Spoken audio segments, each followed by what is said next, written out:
Ini adalah NaOH atau soda caustic. Ia sangat berperan dalam pembuatan deterjen, sabun, ataupun barang basah lainnya. Tapi teman-teman harus tahu kalau NaOH sangat korosif. Jadi kita harus hati-hati. Tapi karena kebasahannya yang tinggi, ia sangat berfungsi dalam industri.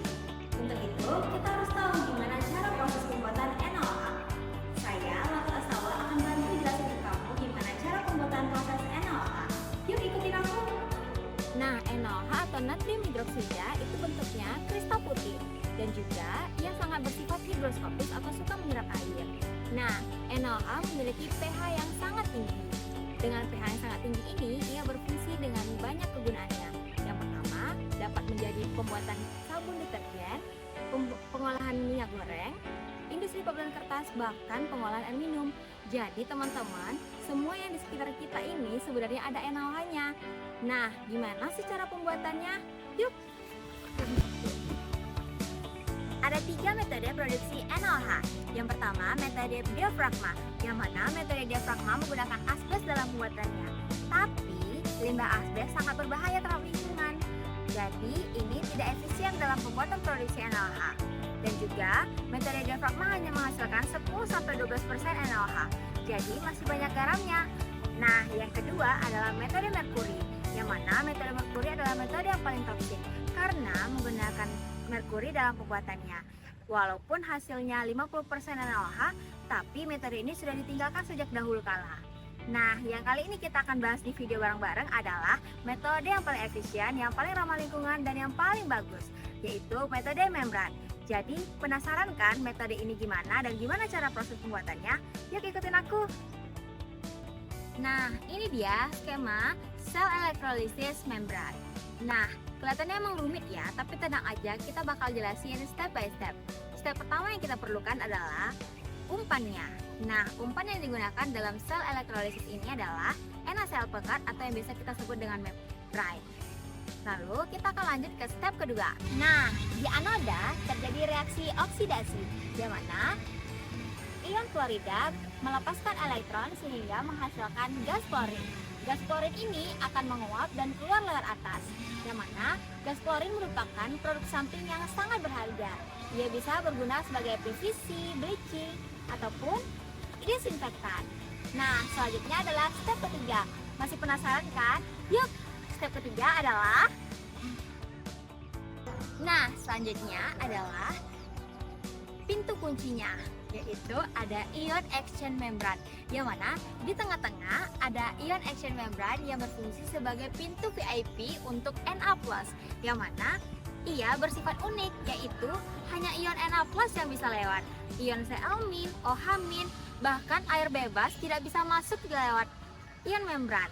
Jadi, lanjut ke tahap step keempat ya. Yuk!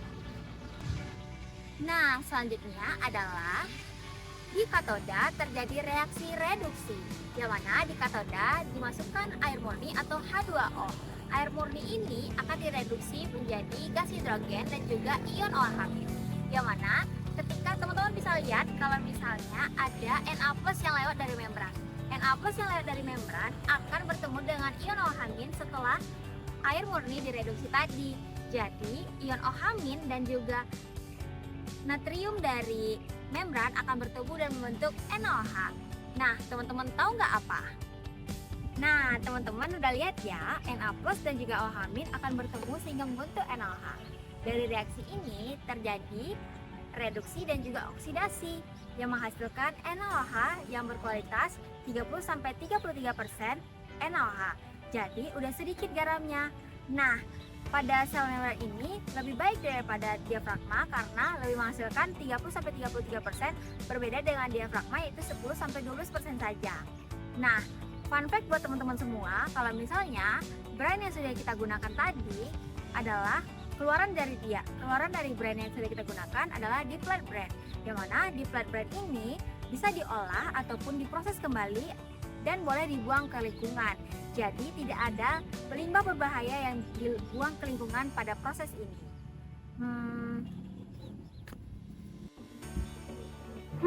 Karena tadi kita udah bahas gimana proses alur pembuatan NaOH dan menghasilkan sekitar 30-33% NaOH, kita perlu memadatkan atau memurnikan NaOH yang sudah dihasilkan, yaitu sekitar 70%. Nah, untuk menghasilkan NaOH yang sepadat dan sempurna itu, kita memerlukan evaporasi atau pemekatan, di mana tahap pertama yang kita lakukan adalah NaOH akan dipanaskan dengan tekanan rendah sehingga menghasilkan kondensat yang akan lari kepada C1 dan C2 dan juga akan menghasilkan larutan yang kental, di mana konsep dari pemanasan ini dialirkan pada tub-tub yang panjang untuk menghindari buih-buih yang terjadi dalam kondensasi. Nah, selanjutnya kita masuk ke tahap keduanya, di mana kita akan masuk kepada tahap multitahap evaporasi, di mana pada tahap multitahap ini tidak hanya berfungsi untuk memekatkan, tapi juga untuk memisahkan pengotor fisik seperti NaCl dan Na2CO3 yang mengendap. Nah, cara pengendapan ini dipisahkan melalui D atau pengendap atau pengkristal dan disaring melalui PF atau penyaring putar Oliver, di mana hasil sampingnya menghasilkan lumpur garam dan karbonat yang lebih pekat. Lalu tahap ketiga adalah menggunakan pemanasan lewat titik jenuh, di mana superheated steam. Ketika pada suhu sekitar 140 derajat Celcius dalam kondisi vakum akan membantu menurunkan titik didih dari NaOH sehingga menghasilkan proses yang lebih efisien dan juga menghasilkan NaOH yang lebih padat sekitar 50%. Lalu, gimana caranya untuk kita menghasilkan 70%? Maka kita lanjut kepada tahap terakhir, di mana larutan pekat tadi akan dipanaskan kembali pada B1. B1 merupakan pemekat, lalu masuk kepada B2 yang merupakan pan pelelehan, di mana pada B2 ini dilakukan pemanasan langsung sekitar suhu 500 sampai 600 derajat Celcius. Lalu kita harus hati-hati karena ini bukan sekedar pemanasan saja, tapi lebih dari 99% air pada NaOH akan berkurang sehingga menghasilkan NaOH cair atau lelehan yang kita siap pakai atau kristal padat dari NaOH. Jadi, kita sudah menghasilkan NaOH padat sekitar 70% dari proses sel membran. Nah, selanjutnya kita masuk ke kelebihan dari sel membran, yaitu yang pertama, produknya lebih murni. Ia menghasilkan NaOH yang lebih murni, yaitu 30-33%. Nah, yang kedua, yaitu ramah lingkungan. Berbeda dengan diafragma dan juga merkuri, yaitu menggunakan asbes dan juga merkuri yang sangat berbahaya terhadap limbah lingkungan. Hal ini berbeda dengan membran yang tidak menggunakan limbah berbahaya apapun. Yang ketiga, yaitu desainnya yang mudah. Jadi, desain mudah ini mempermudah dan meningkatkan efisiensi dari biaya operasional dari produksi NaOH. Jadi, udah paham kan kelebihan, proses, dan juga alur dari produksi NaOH. Jadi, aku balikin lagi ya ke teman aku yang ada di lab. Nah, sekarang teman-teman jadi lebih paham ya apa itu NaOH serta prosesnya menggunakan metode membran. Jadi, kita nggak cuma tahu menggunakan deterjen dan sabun, tapi juga tahu prosesnya.